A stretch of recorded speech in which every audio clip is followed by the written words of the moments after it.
Chapter शुरुआत करते हैं आव्यूह से। ठीक, आव्यूह से आव्यूह हेडिंग लगवाएंगे। चैप्टर का नाम क्या है? आव्यूह। इंग्लिश में इसे कौन सी कहते हैं? मैट्रिसेस। क्या कहते हैं? मैट्रिसेस। मैट्रिसेस चैप्टर क्या होता है, इसमें क्या पढ़ते हैं? इंट्रोडक्शन में क्या है, भूमिका में, जैसे हम लोग क्लास 10th में दो चर वाले रैखिक समीकरण को हल करने के लिए प्रतिस्थापन विधि, विलोपन विधि, ये सब ब्रजगुणन विधि का प्रयोग किए थे ना, उसी प्रकार यहाँ भी हम दो चर वाले, तीन चर वाले रैखिक समीकरण को हल कर सकते हैं बाय मैट्रिसेस और डिटर्मिनेंट के मेथड से। ठीक है, मतलब डिटर्मिनेंट से दोनों का प्रयोग करके हल कर सकते हैं। मैट्रिसेस से चैप्टर का बहुत उपयोग है बजट के क्षेत्र में, जैसा कि एनसीईआरटी अपने किताब में लिखे हुए हैं, वाणिज्य के क्षेत्र में, सब के क्षेत्र में, कंप्यूटर में भी। ठीक है, भूमिका में। तो ये सब बात है जो कि आप लोग किताब में पढ़ सकते हैं। ठीक है, कि इसका उपयोग कहाँ तक है। यहाँ जो हम बात करेंगे वह बीज गणित आव्यूह के, अलजेब्रिक मैट्रिसेस के। ठीक है, बाकी इसका उपयोग है, बहुत है।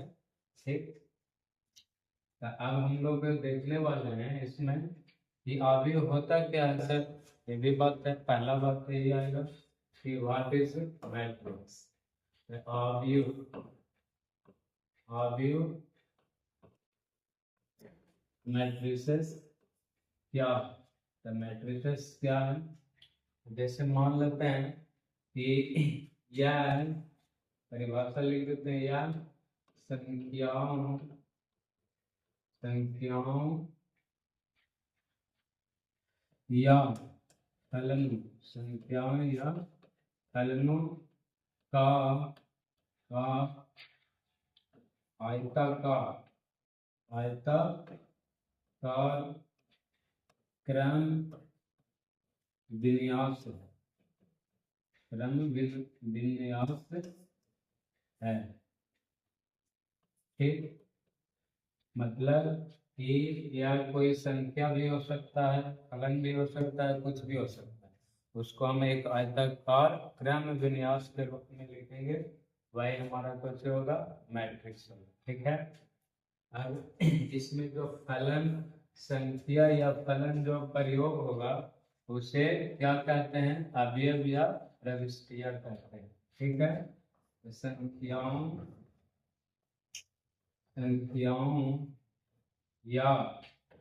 या फलनों को अवयव अवयव या क्या कहते हैं? प्रयोग देते हैं। ठीक, अवयव या प्रविष्टियां प्रविष्टियां कहते हैं। ठीक है, ऐसे क्या कहते हैं? अवयव या प्रविष्टियां कहते हैं किसको? तो फलन लिखेंगे अंदर, या संख्याओं या फलनों को कुछ कहते हैं अवयव या प्रविष्टियां कहते हैं। इंग्लिश में से एलिमेंट कहते हैं, एलिमेंट कह सकते हैं, कुछ उसे कहते हैं एलिमेंट कहते हैं। ठीक है, एक नंबर देखिए आप लोग करते हैं। अब हम देखते हैं, जैसे एग्जाम्पल के तौर पर, जैसे अगर हम बोलें कि एजा एक्स रख दिए, दो रख दिए, एक रख दिए, तीन रख दिए, चार रख दिए, पाँच रख दिए, और इसे एक आयताकार बॉक्स में कुछ कर दें, बंद कर दें, ये ही हमारा आव्यूह है। और इसके अंदर जो है यही है अवयव। अवयव, ये भी अवयव है, ये भी अवयव, इस सब अंदर जो लिखा है ये क्या कहलाता है? अवयव कहलाता है। ठीक है, अवयव पता चल गया। और नोट करके ऐसे पॉइंट बना के लिखना है कि अवयव को अंग्रेजी के बड़े बड़े अक्षर अक्षरों के द्वारा सूचित करते हैं, मतलब क्या कि अगर कोई अवयव हम लिए तो उसको हम सूचित कैसे करेंगे। जैसे ये अवयव बना है तो इसको हम सूचित करेंगे A B C D, capital letter हो गई, कैपिटल लेटर से। तो ए एक मैट्रिक्स हो गया, ए एक क्या हो गया, मैट्रिक्स। ठीक है, आगे देखते हैं अगला पॉइंट में। आप लोग लिख सकते हैं, ठीक है, लिख सकते हैं। तो फिर ठीक, आगे देखिए अगला पॉइंट है कि अवयव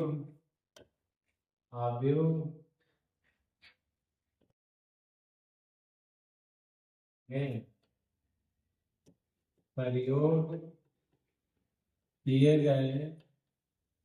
गए फलन को अवयव या प्रविष्टियां, एक बार लिख दिए कहते हैं। ठीक है, एक पॉइंट बना के लिख सकते हैं। इसलिए हेलो, आप बताइए, या भी हो गया। ठीक, एक टर्म आता है इसमें अवयव की कोटि, ऑर्डर ऑफ मैट्रिक्स।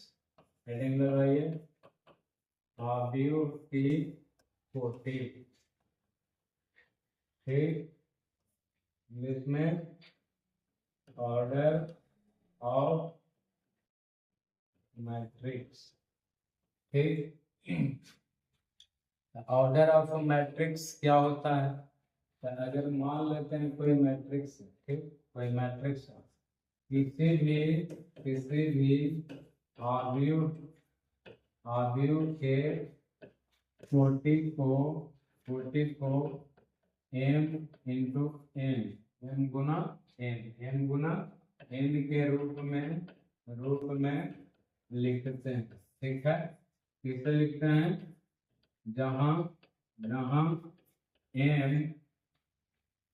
m उस अवयव के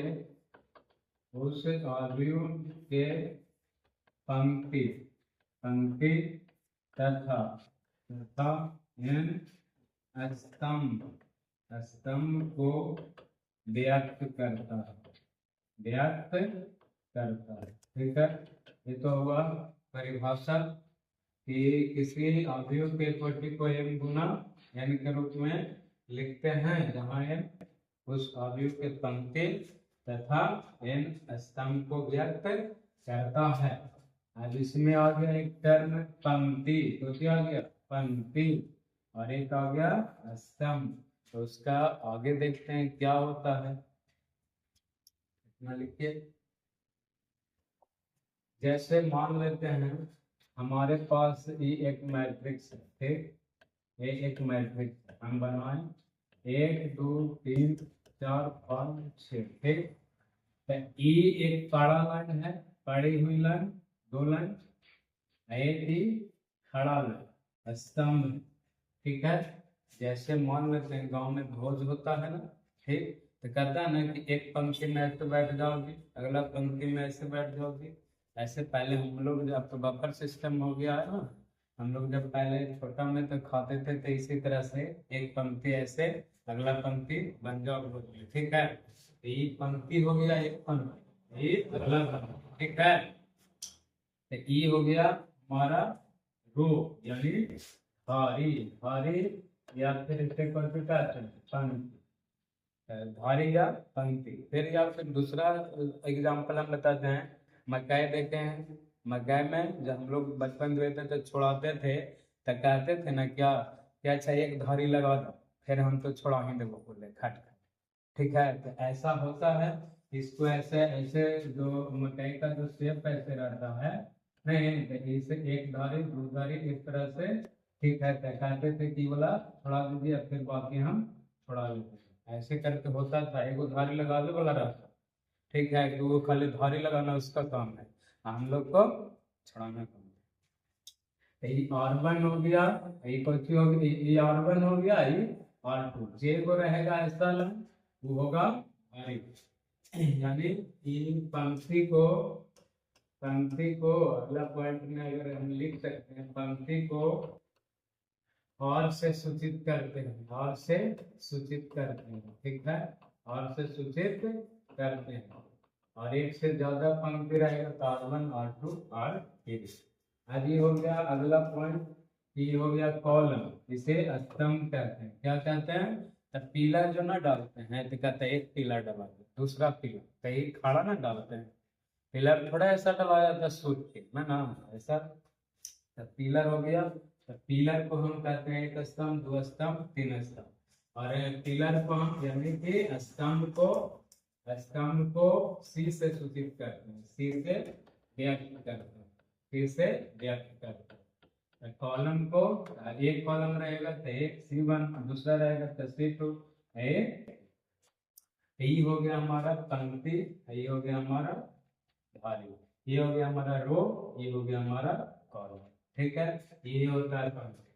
और इसमें हम क्या बताए थे कि किसी अवयव के कोटि को m गुना n के रूप में लिखते हैं, जहाँ m पंक्ति और m पंक्ति, यानी अगर हम पंक्ति एरा में बोले तो के गो है, एगो दूगो, यानी m के जगह कितना हुआ 2, और m के जगह 2, और n के जगह कितना 3।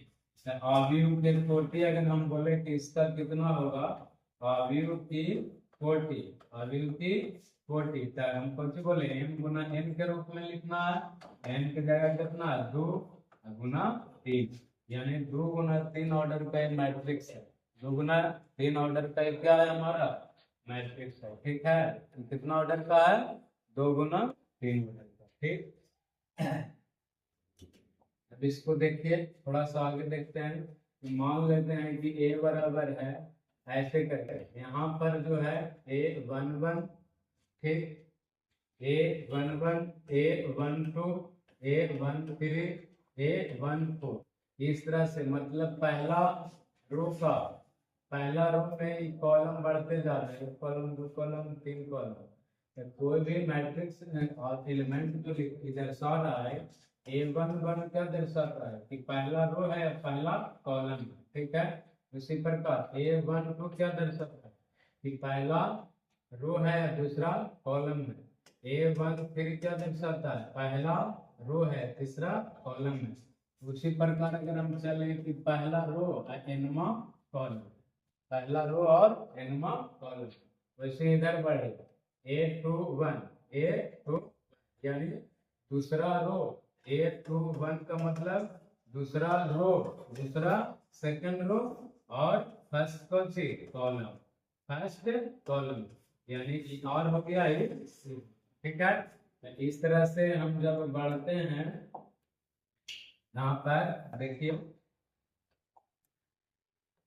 ऐसे बढ़ते जाएंगे तो ऐसे बढ़ते जाएगा, AM1, और इस तरह से जब इधर लिखाएगा, फिर यहाँ लिखाएगा, यहाँ लिखाएगा, इस तरह से लास्ट वाला क्या होगा, यहाँ पर AMN होगा कि ना। ई हो गया हमारा जनरल क्या मतलब व्यापक हो गया मैट्रिक्स, व्यापक रूप हो गया, व्यापक एक जो मैट्रिक्स हुआ तो कौन हो गया व्यापक रूप हो गया, और जिसमें m गुना n, यानी m गुना n कोटि का अगर मैट्रिक्स लिखना है, ऊपर तो एक मैट्रिक्स है वो m गुना n कोटि के, कितना कोटि के है m गुना n कोटि के। अब बताइएगा आप लोग कि सर m का मान कहां से कहां तक होगा, तो 1 से,